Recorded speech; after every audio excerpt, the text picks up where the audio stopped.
Welcome to today's Ethnic Media Services Zoom News Conference. I'm Sunita Sarabji, Health Editor at Ethnic Media Services and co-producer of our Friday briefings with my dear colleague, Pilar Marrero.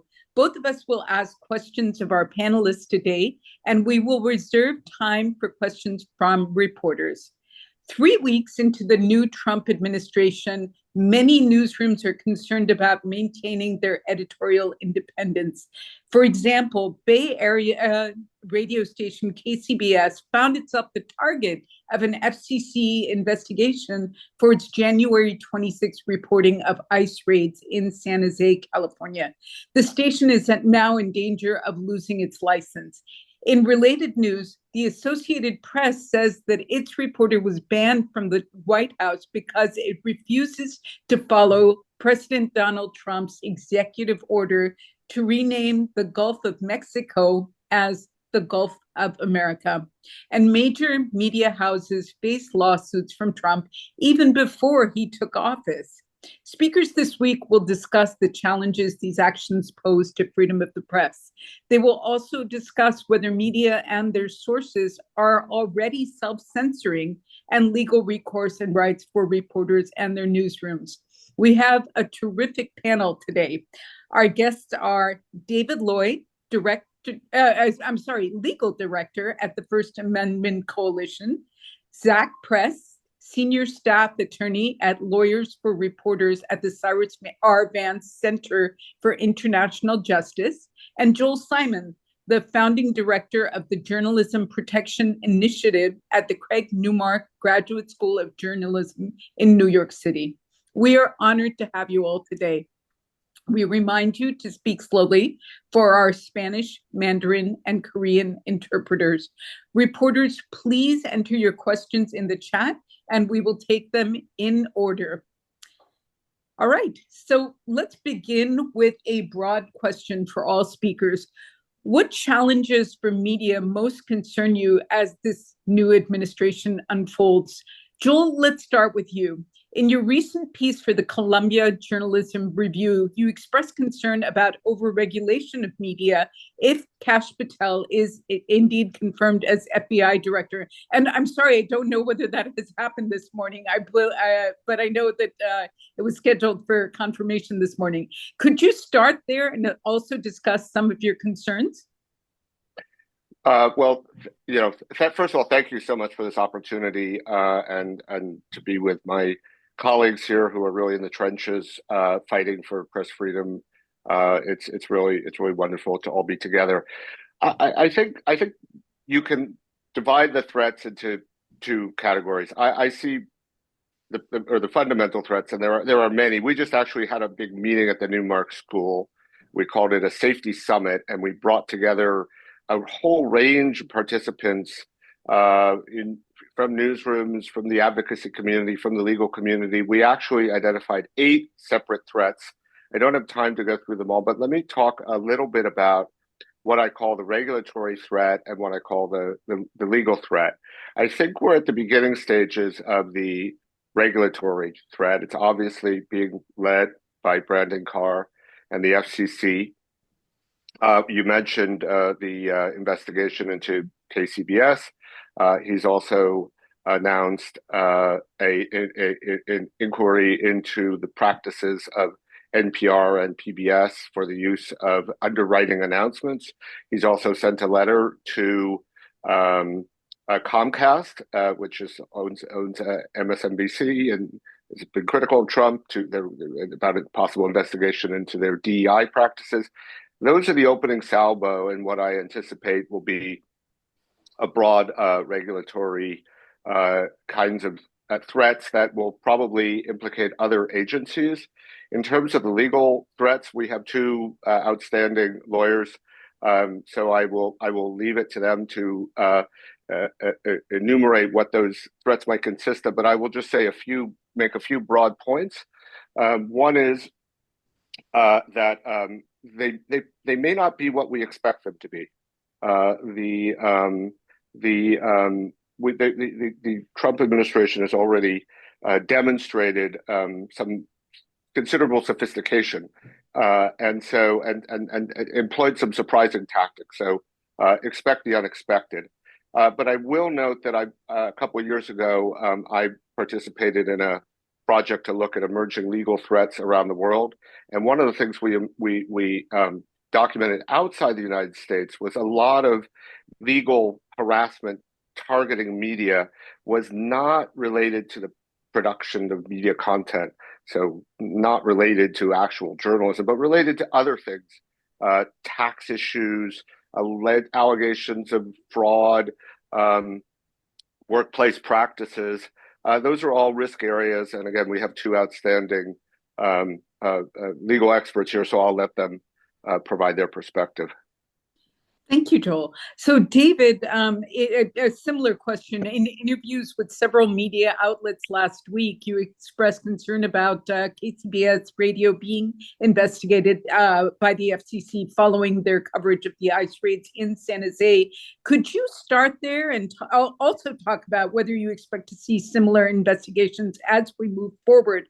And just as a point of clarification, is KCBS radio actually in danger of losing their license, and on what grounds could that happen?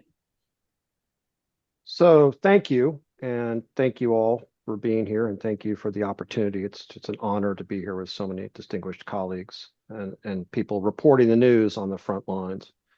Let me take your question in chunks here and see if I can break it down. Do I expect the FCC to continue abusing its power? Unfortunately, yes. I'd be glad to be wrong, but it certainly would not surprise me. What is the authority the FCC is asserting? It appears to be a claim that reporting the news is not in the public interest if the government doesn't like what news is being reported. That, as far as I know, is a clear abuse of the FCC's power. The public interest doctrine traditionally applied to the FCC's power to regulate broadcast media like radio and television is a legacy of the days when the airways were deemed a scarce resource, and the Supreme Court gave the FCC a limited amount of leeway to regulate broadcast media in ways that it cannot regulate print or online or digital. This has not been thoroughly aired out in court because it just hasn't been an issue until recently. So it could potentially need to be litigated. But if courts follow the law as it should be, then an FCC investigation or discipline or consequence solely because it doesn't like what was reported should be thrown out of court. It should be laughed out of court. Now, can I guarantee that will happen? No, because no one can guarantee anything. Is the station at significant risk of losing its license? I certainly hope not. I'm not on the inside of that case. I don't represent the station. I'm not an expert in FCC procedures. I certainly hope not. But investigations alone are chilling. The process is the punishment when it comes to freedom of speech. So I don't mean to minimize the problems or the threat or the risk. As Joel pointed out, the news business is still a business, and it's very important to get your business house in order completely, as shipshape and bulletproof as possible from a tax, business, employment, labor, record keeping perspective. The same grounds that apply to any business. Just a quick follow-up question, David. In its investigation, the FCC mentioned that KCBS had identified, where ICE was conducting its raids, and that somehow fell afoul of, best journalism practices. Could you comment on that? Well, it's not the government's business to dictate editorial standards. The First Amendment protects the right of the press to decide for itself what it will or will not report or how it will report it. What public officials do, how law enforcement operations are conducted, is a matter of public interest and public concern that the press has a right to report. It's done in full view in broad daylight. It's the worst kept secret that officers are rolling up on a house or an office or an apartment complex conduct an enforcement operation, be it a criminal raid or ICE operation or executing a search warrant. That is news of public concern, and the press has a right to report it. Yeah. So I'm sorry to continue with another follow-up question. Many of us are going to be reporting on ICE raids. How do we keep ourselves safe from similar FCC investigations? That's a complicated topic, involves a lot of questions, but let me just clarify. FCC is only has jurisdiction over broadcast media. Doesn't, and I'm not an FCC expert, so if Zach or others know differently, I'd be glad to be corrected. But so one, the FCC does not apply to print, digital, online. I can't guarantee that the FCC or any other arm of government will not attempt to abuse its power. But acquiescence, autocracy depends on acquiescence. And one, I do not believe the press or anyone should self-censor because of the fear that government will abuse its power to censor newsworthy reporting or impose consequences for newsworthy reporting. I realize there are legal limits on how one can go about reporting the news, and not all news gathering methods are automatically immune from legal scrutiny. If one breaks into a building or hacks into a computer or bribes someone to release information, those could potentially be crimes. But the First Amendment protects the right generally to report the news by lawful means. Thank you. Sunita, I know you want to go to Zach, but if I could just weigh in on something that came up at our safety summit, which has to do with the act of reporting, which is as David mentioned, the FCC has a limited legal authority to regulate broadcast. We both agree they're way out of their lane here, but individual reporters reporting on the activities of immigration enforcement. One of the things that came up in our discussions that I think needs to be given serious consideration is the immigration status of those reporters. Because if you get caught up, even if you have you're a green card holder and you are somehow detained in the context of these raids, that can complicate your path to immigrate to citizenship. So there's also just the risk of, there's a higher level risk if you're perceived as an immigrant in these contexts in terms of interaction with all kinds of law enforcement. So it's a very different climate for individual reporters. So we're definitely advocating that discussions take place, that newsrooms educate themselves, that journalists be very informed about their own rights. And maybe Zach, this is something where you have some additional points that you can add. That is such an important point, Joel. And Zach, I do wonder if you could follow up with the point that Joel brought up. Sure. Well, first of all, let me reiterate what my colleagues have said. It's a pleasure to be here. I'm so glad to see all of you here. And I also just want to say, a lot of what Lawyers for Reporters focuses on is local, independent, mission-driven journalism. That's why we exist. So I should just take a brief moment to say that what I'm going to say today is not legal advice, doesn't constitute an attorney-client relationship, but I'm hoping that I can share some resources with the media on this call, resources that we would share in any administration. But we understand that there are potentially heightened risks coming. We've seen them already happen. So I want to focus on that. But I do want to just make one opening remark, and it's about the importance of local media and why everybody here is going to be crucial over the next 4 years. When I look at my clients' websites and I look at the comments sections under certain articles that they write, I quickly come to realize just how important local news is to individuals in their communities.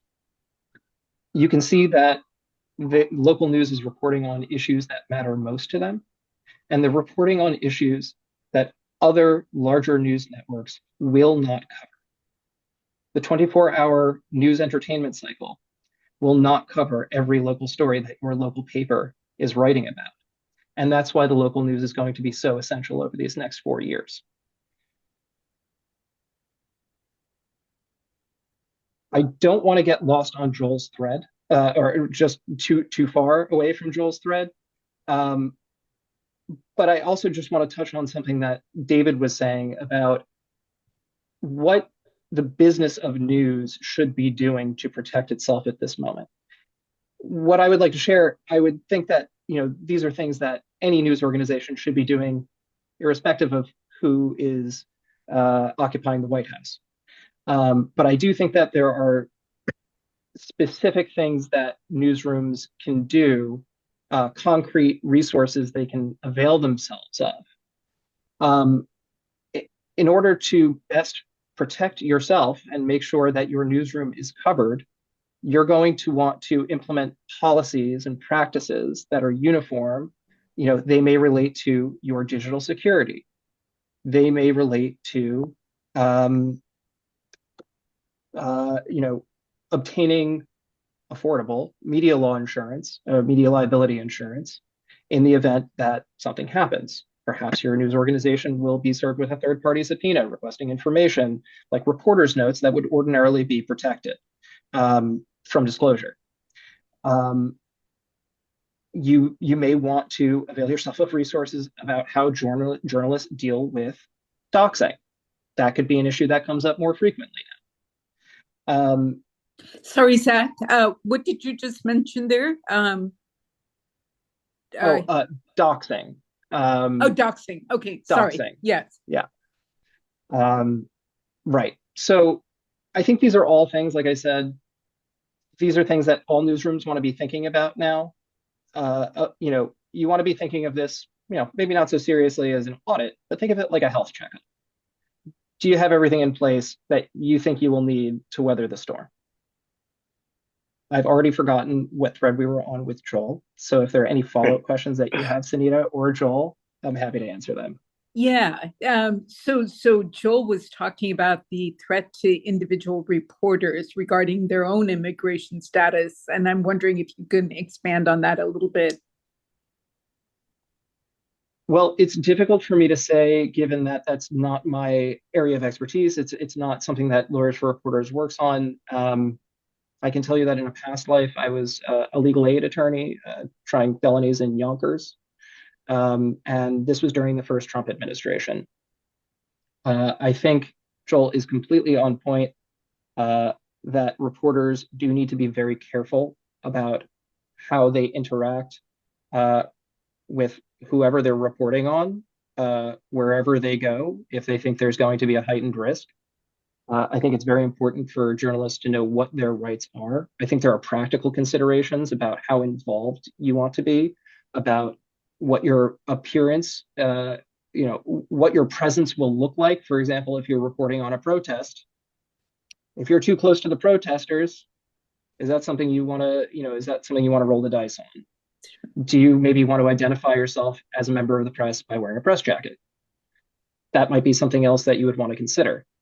But the risk, for anybody who is, not a U.S. citizen, essentially, as Joel mentioned, green card holders who are here lawfully may be exposed to many of the same risks.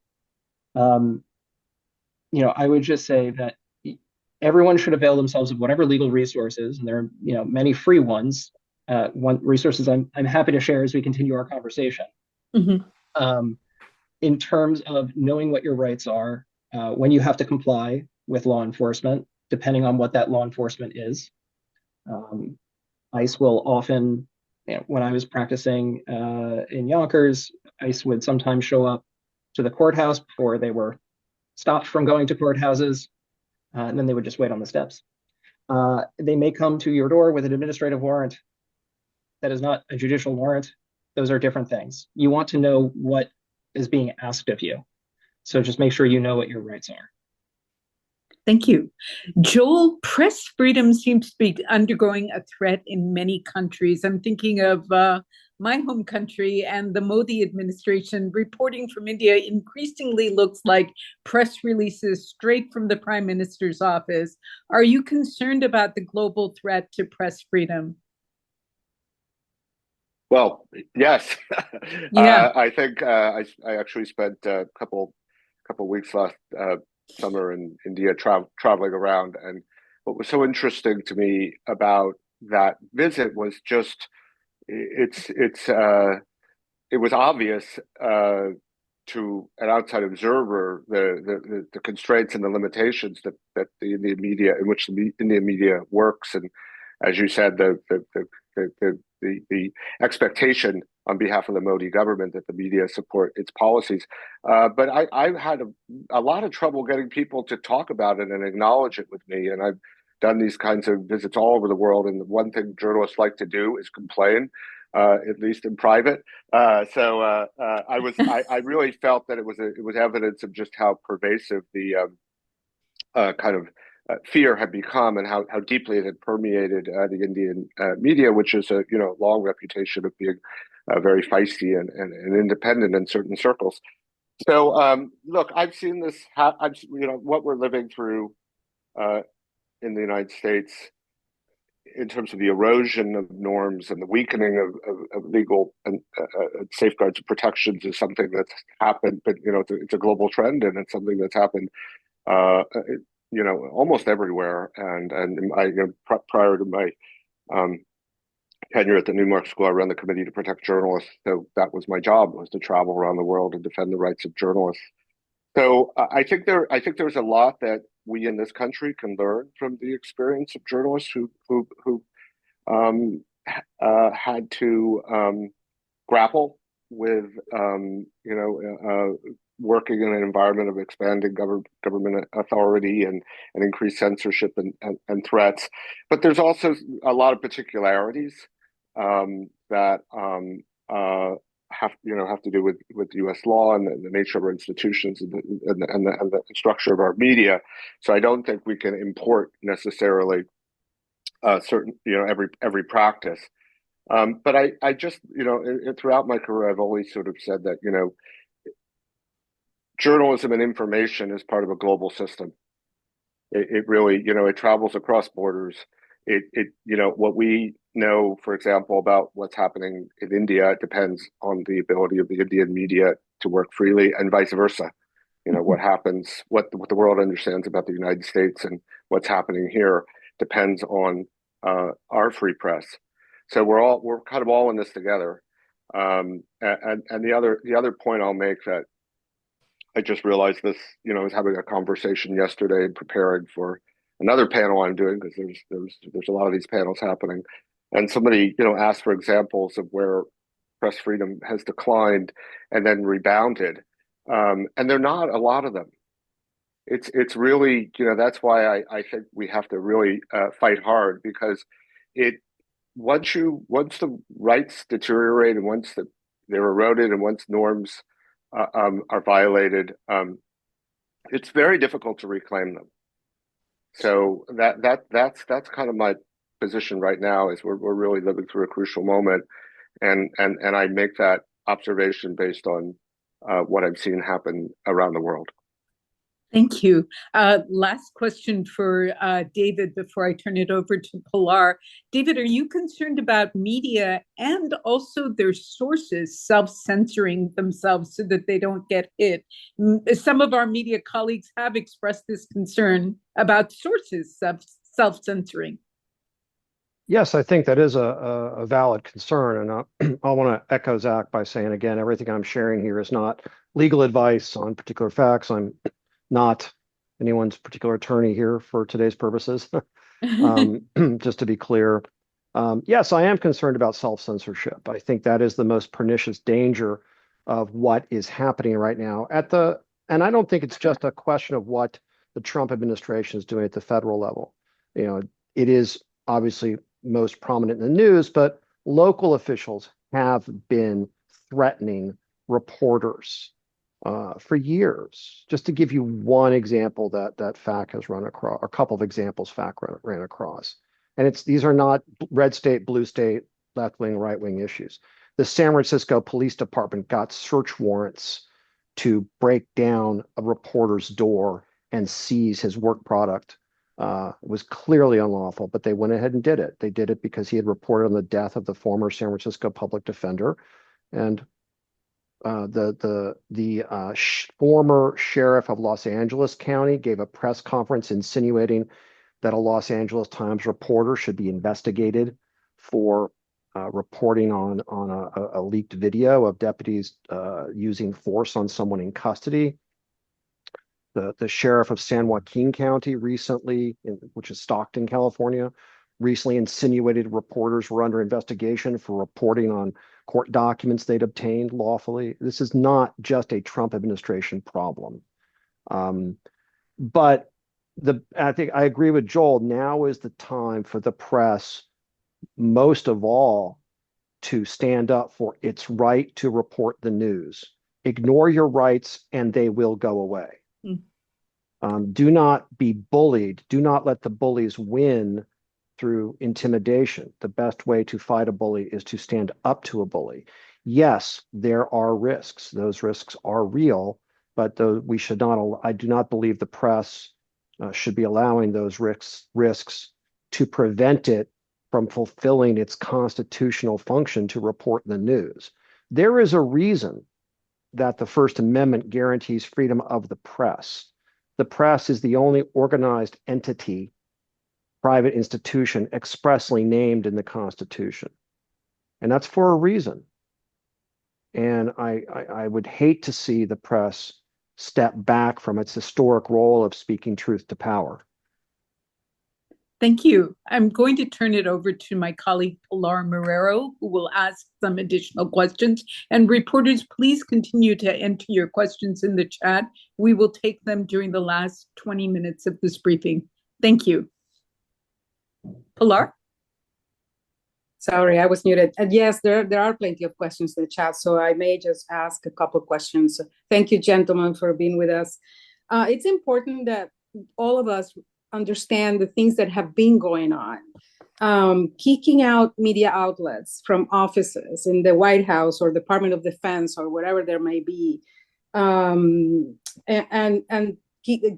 taking them out of certain offices they occupied, and deciding that media organizations that are more likable for the administration are going to occupy those spaces. That's one thing that has happened. The other thing that has happened is that both President Trump and Elon Musk have taken to social media to naming specific journalists that they think should be fired. So can you explain, and I'm going to just throw it out there to any of you that wants to answer, can you explain why this is a problem?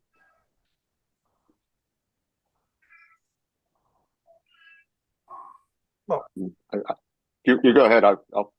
Yeah. Well, I will defer. I'm a lawyer, not a reporter. Yeah. So I'll defer to the reporters.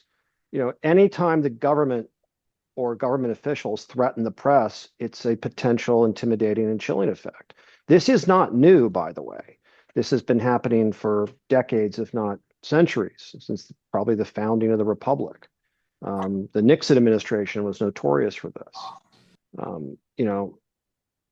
So yes, there's always a threat of intimidation or attempted intimidation. I think that, some of it is, I think, arguably clearly unconstitutional to retaliate against a press outlet because it doesn't report what the administration wants it to report. But even if, a publication is denied its preferred access to the White House briefing room or the Pentagon, I strongly encourage the press to continue reporting the news and not be dependent solely upon access journalism. But be that as it may, the most important thing is for the press to stand up and report the news. I want to pick up the topic of doxing came up. I want to just touch on that briefly. Doxing may sometimes potentially raise legal issues if you're publishing, someone's home address or social security number that has nothing to do with any news value. But it is not and never should be considered unlawful doxing to report the news of what public officials are doing and how they're doing it on the public dime. How public officials do public business is by definition news, and who personnel is policy. So who is working for Doge, who is working for DOD, DOJ, who is doing what on the government dime is by definition public business and is newsworthy. Yeah, and if I could just pick up on that, if that's all right. I do think that what makes this moment particularly challenging, David is absolutely right. These issues are not new. What makes them potentially more dangerous and damaging is the institutional power of the media is diminished, greatly diminished. And I actually think that in the United States and also around the world, the thing that kept journalists and media organizations safe was not always the law or the norms, it was their power relative to government or other adversarial forces. And that power is diminished, and that increases our vulnerability. And that's just a fact that we have to grapple with as journalists and I think and media institutions. And I do think that really what we need to do in terms of the way we think about our own posture at the moment, and I just couldn't agree more with what David is saying, we really have to focus on defending our rights and using the strategies available to us to do that. I think during the first Trump administration, there was this focus on like kind of engaging in this battle over who controls the narrative. That's not where we are right now. Right now, we really have to focus on defending the terrain that we have, defending the legal rights that we have, defending our ability to do our work. And if we don't do that, I agree with what David and Zach have said, that we're going to see those rights erode. There's been a couple of comments from the speakers about, self-censorship is not a good thing, but I know that many of my colleagues in this call are worried. They are small, medium-sized community media, small newspapers, small radio stations, many of them that may be vulnerable, maybe more than the bigger ones. Can you make the case as to why self-censorship is not a good idea in a democracy? What is the consequence of that? I think as David has alluded to, self-censorship is not good because then people will not get the news. I think it's really as simple as that. I think the question we might want to be asking ourselves is, what measures do we put in place to have the confidence to do that reporting? And so those sort of nuts and bolts issues, like I had alluded to earlier, if you are reporting on a topic that you expect, it may involve even a local, politician, a local business person. We've seen increasingly that lawsuits like what we call SLAPP suits, strategic lawsuits against public participation, are becoming more common. More and more states are adding anti-SLAPP laws to protect against these kinds of meritless, malicious lawsuits that serve no purpose but to shut up the speaker. So, when I was talking about, what journalists can do to protect themselves if they're reporting on ICE raids, for example, I think journalists also need to be availing themselves of legal advice as it comes to what legal tools do you have at your disposal to make sure you're in the best position possible if you need to defend against a claim. Some states have anti-SLAPP laws that require what we call fee shifting, meaning if the plaintiff loses and it's dismissed early enough on in the case, the defendant will recover its attorney's fees, the amount it had to spend to defend the claim. And that is a very strong deterrent, because if the plaintiff knows they'll be on the hook for a claim that they just wanted to raise to get attention to shame the defendant speaker, maybe they'll think twice about it. And on that note, I alluded to media law insurance, media liability insurance. I think in order to give yourself that level of confidence to write the news, write the stories that you want to be writing that are important, you need to make sure that you will be able to actually defend yourself in that case. I also just want to very briefly touch on a question that somebody in the audience asked Mr. Stoll about what can nonprofits do to protect their 501c3 status? And I think this is very relevant to the question, right? Because a lot of local news media organizations, certainly many of my clients, are 501c3s. And we've seen, the nonprofit killer bill in the House. I don't know what its current status is, but it's alarming, even, just the mere fact that it's out there. I think that we need to be diligent. News organizations need to be diligent about how they are making their filings. Like, what is your stated purpose for being a charitable organization? Have you filed all of the right forms to get tax exempt status in addition to incorporating yourself? I'll speak slower. Incorporating yourself as a 501c3. I think these are, I have plenty of resources to share, and I don't want to waste, I don't want to take time away from the other two speakers or the audience if you have more questions, but I'd be more than happy to share any resources that, you think might be helpful. Just before we go back to Sunita and to the questions we have in the chat, I've been thinking about what's happening in other parts of the world, especially in our backyard in Latin America. Two of the most dangerous places for journalists in the last many years have been Mexico and Colombia.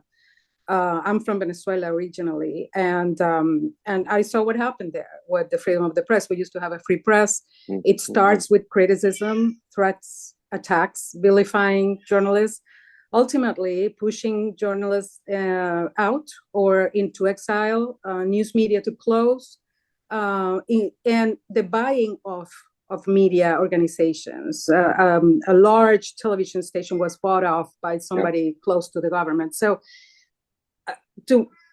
are we going to go this far? Do you expect this to happen in the United States? Anyone?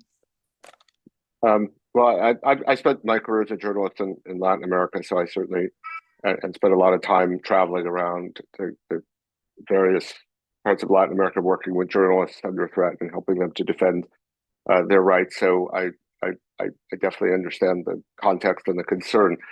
I'm really, I don't want to predict the future. I think anyone who's doing that in this moment is not really understanding what poor record we have of being prognosticators. But I do think that our attention, one of the things we did in this kind of process of doing a risk assessment with media organizations is to think about probability. And yes, your mind goes to the worst places, and it's certainly possible that these things could happen. But if we are going to really step up, and this is actually the lesson, I think, from looking at the way journalists have responded when their rights are being eroded in other places around the world, you have to focus on what the most likely threats are in this moment, and what the context and what the consequences might be.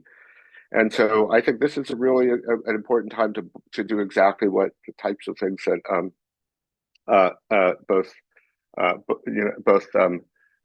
Zach and David have been talking about, which is really bolster internally, do that health check, think about the legal resources you need to be able to defend yourself, think about the support that your staff needs, think about the threat of online harassment and doxing, think about the challenges that your reporters are going to face in the field. And strengthen those defenses rather than letting our mind go to the worst places. I don't want to say that we shouldn't be concerned about those things, but from a practical perspective, there are lots of things that we can do that are more immediate. Yeah, I agree 100%. I think it's incredibly important not to be overwhelmed by the attempt of the administration to flood the zone and terrify. do not be terrified. None of us can control the future. None of us can do everything, but I believe strongly in doing what I can with what I have. So, we're all in this together, and I don't want any of us to be intimidated or terrorized by the flood of attempted intimidation coming from this administration. Yes, there are legal issues. Yes, you need to dot your I's and cross your T's. You need to get your house in order from a business perspective. You need to be rigorous in your reporting. As Zach said, yes, by all means, carry liability insurance if you can, but there's no substitute for the fundamentals of journalism that you all know better than I do, I'm sure. Make sure your work is rigorous, documented, as bulletproof as possible. There's a lot of good questions in the chat. We may not get to the legal question, for example, of can you be sued in a state other than California or another state that has a strong anti-SLAPP law? Those are great questions.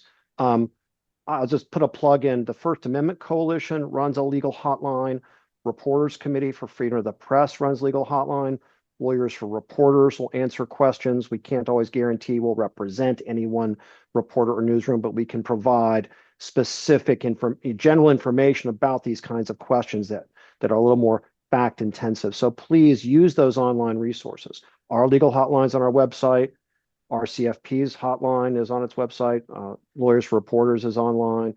Please use those resources to drill down into the more fact-based questions that we might not be able to get into in today's call. David, just to quickly tack on to that, one thing, a big part of my practice is pre-publication review, which first of all I think is just the best job in the world because somebody pays me to read the news.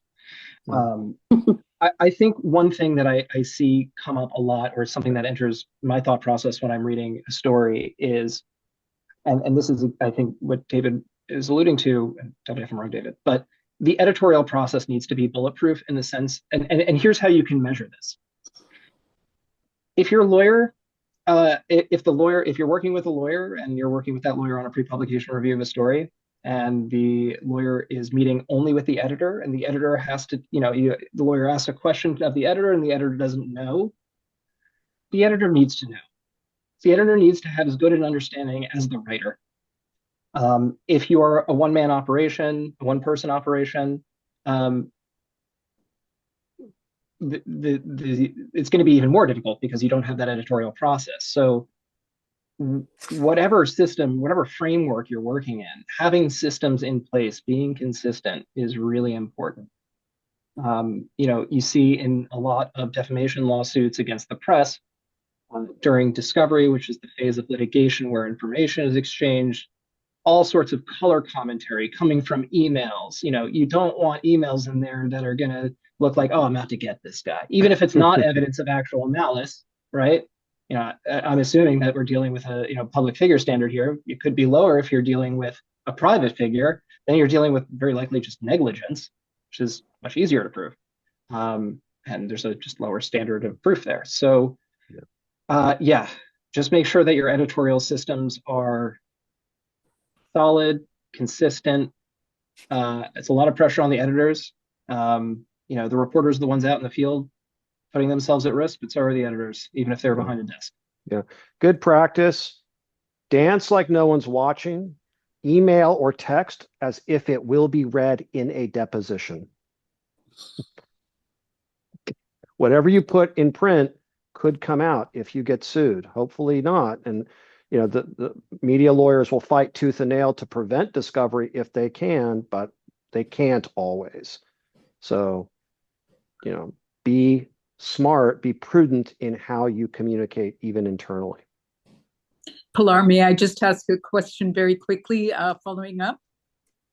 Yes, and maybe something from the chat as well. Yeah. So to that extent, David, how long should, for reporters that are still taking notes, which very few of us, but how long should we keep those notes? Well, I would defer to those who actually are newsroom counsel.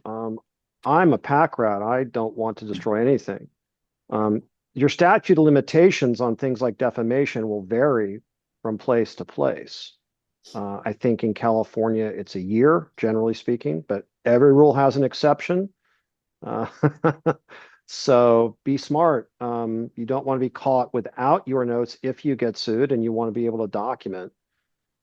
There's, Zach or Joel can speak to best practices for working journalists on what to retain and for how long, and how to retain it, how to keep it secure, how to protect it from hacking, from intrusion.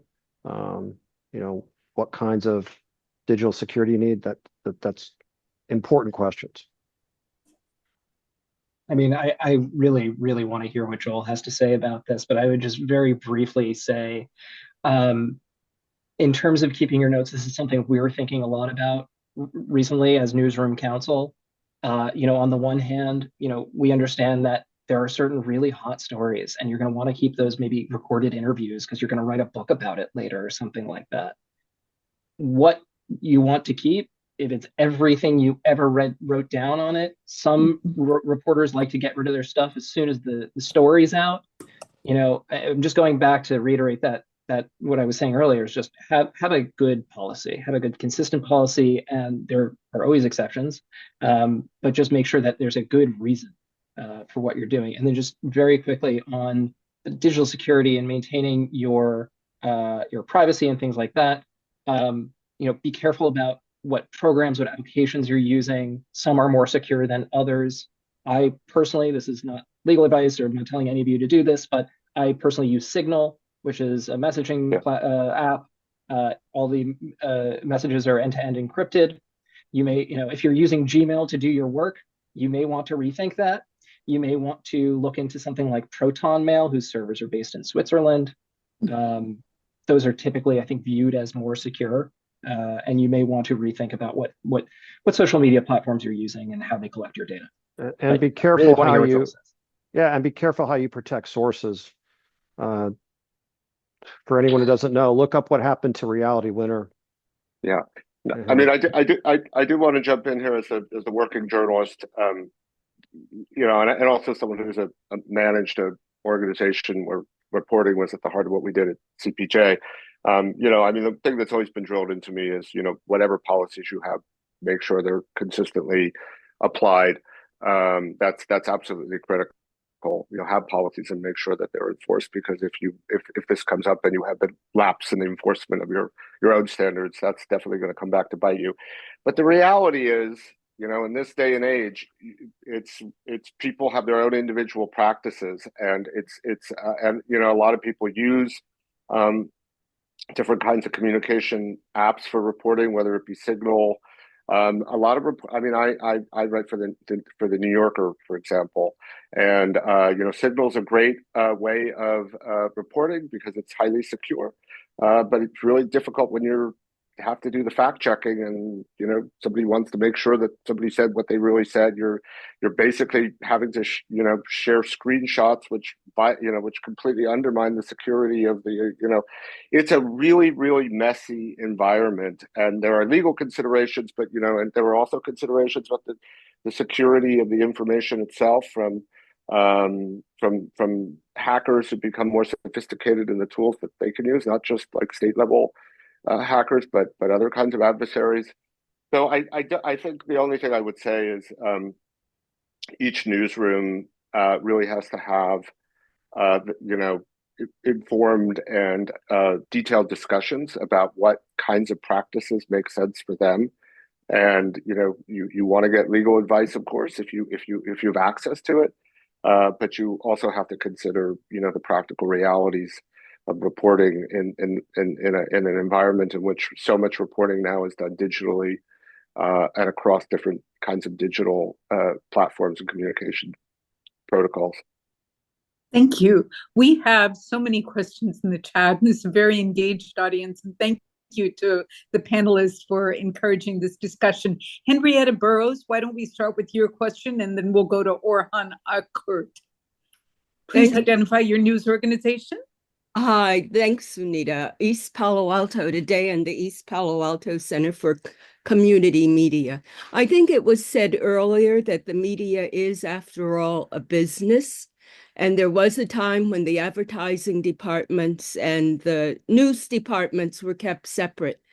But what can we do now as journalists to protect press freedoms when we have major media owned by billionaires who are more interested in the business aspects than in the press freedoms aspect? Some reporters resigned. What are the options? What can we do to protect press freedoms under those circumstances? David, would you like to take yeah, that? Oh, you Joel. want to- No, no, I think David. Yeah, David. Well, please I'll go ahead. speak briefly and I'll defer to Joel because this is really more about the business of journalism than the law. The law protects the right to report the news, but it can't compel someone to report a given story.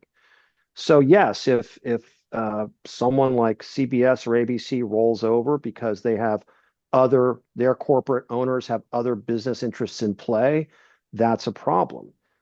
All I can say to this audience is do what you can with what you have to report the news.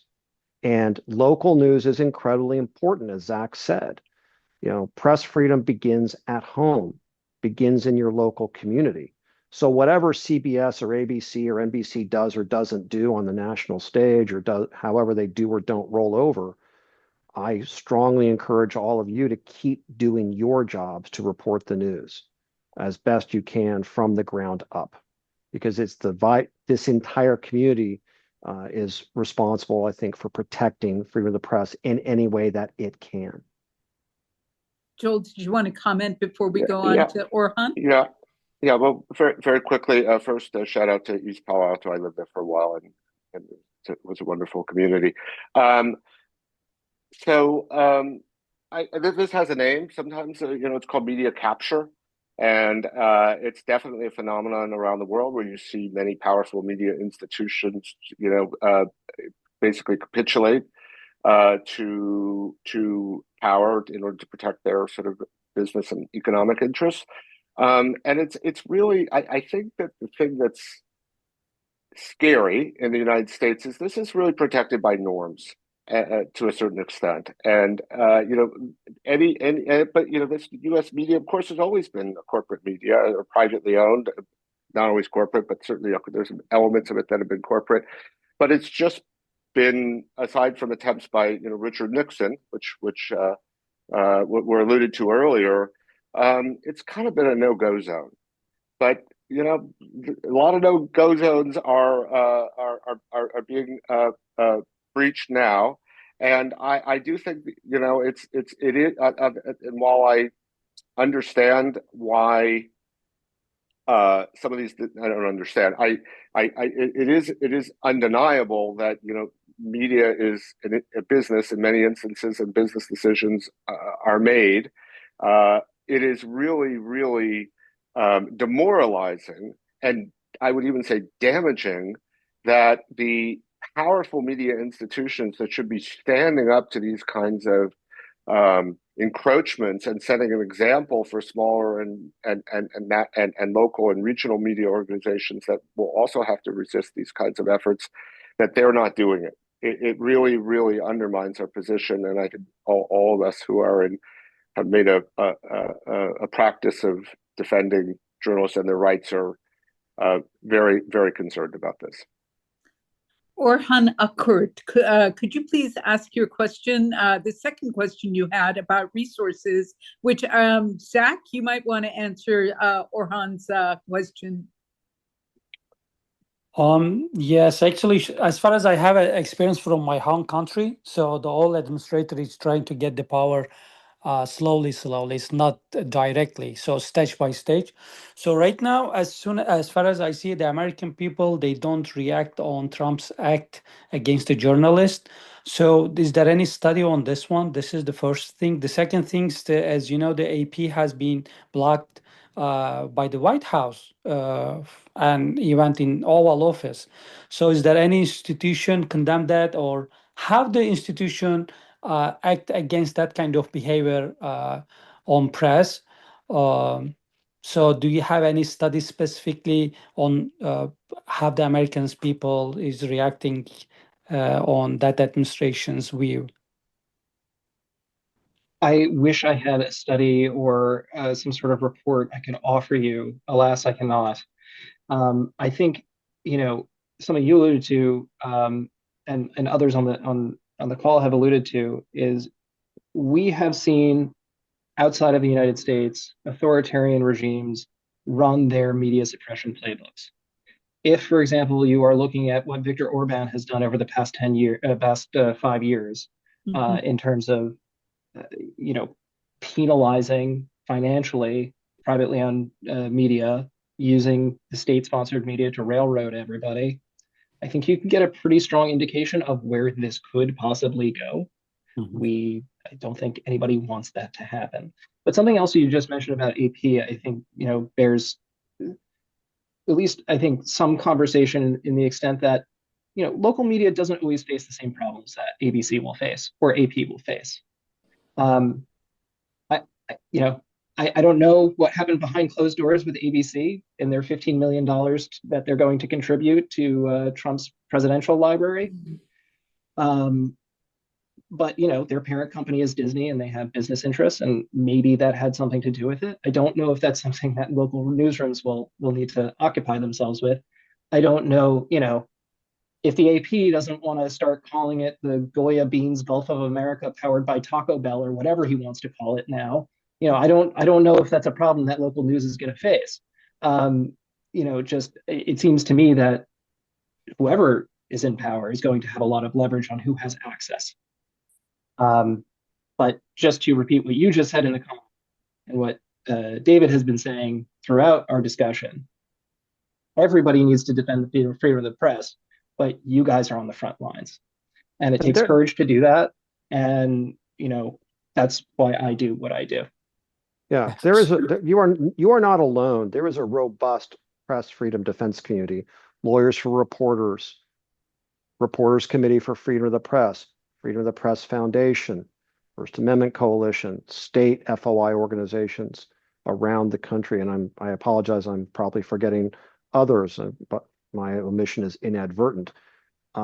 Yes, the press freedom community, the press freedom organizations are vehemently, robustly protesting and objecting to things like the Associated Press being excluded because it won't parrot the administration's preferred terms for the Gulf of Mexico. So stand up for your rights, report the news, know that you're not alone. I'd like to conclude with a final question for each of you.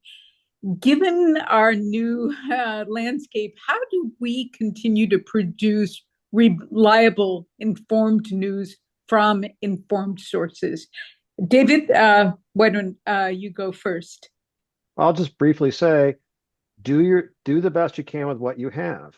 Do your reporting, report the news without fear or favor, speak truth to power, get your house in order, make sure your reporting is as bulletproof and rigorous as possible. Thank you. Joel?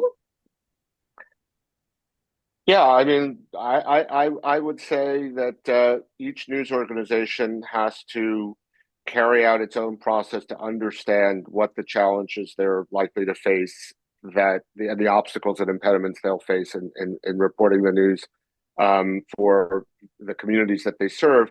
The only thing I would mention today is we've heard a lot about legal support, which is critical, but there are other risks out there which have not been the focus of our conversation today, but are something that news organizations also need to consider, including online harassment, an emotional state of reporters working in an extremely stressful and demanding environment, the physical safety of their plants, their facilities, of their people, individual reporters. So there are a lot of challenges out there, and I think news organizations have to have a broad, even small ones, even under-resourced ones, have a broad understanding of what those risks are. And I just want to offer, that we've put together a toolkit that can help news organizations make these kinds of difficult judgments and evaluate the environment in which they're working. I'm happy to make that available to anyone who would like it. That would be great. If you could send that to me, we will send that out with collateral material. Zach, final word to you. Sure. So one more time, I'm so grateful for you guys having me. This was a fantastic panel. Great hearing from the experts, David and Joel, on this. It was a real pleasure. So I just want to go somewhere in the middle between, the legal resources that David had mentioned and the sort of you could call them practical resources that Joel was offering. And I just want to say substantively, in terms of the topics on which you'll be reporting, there are many resources out there that you can use. For example, if you're filing FOIA requests, I think I want to say Muckrock. There's a FOIA wiki I know that you can avail yourself of. For example, ACoS Alliance has resources that you can use. I'm just trying to run through my list of resources that we've got here. Reporters Committee has been mentioned several times. CPJ has the Guide to Journalist Legal Rights in the U.S. Reuters Foundation has one about knowing your rights. The Media Defense Resource Hub, the Editor Safety Hub. In terms specifically of source, when it comes to sources, there's the Signals Network. There's the Government Accountability Project. I could keep going on, but I just wanted to offer some concrete places where you could, just Google them, see what they're about, see if they can help you, but also avail yourself of that wealth of information that is out there on the internet. Make sure it's reliable. Thank you so much. Sorry, did somebody else have a comment before we conclude? Michael, don't expect any of your FOIAs to be fulfilled for the next 4 years. Having litigated a FOIA litigation during the first Trump administration, I can tell you, good luck.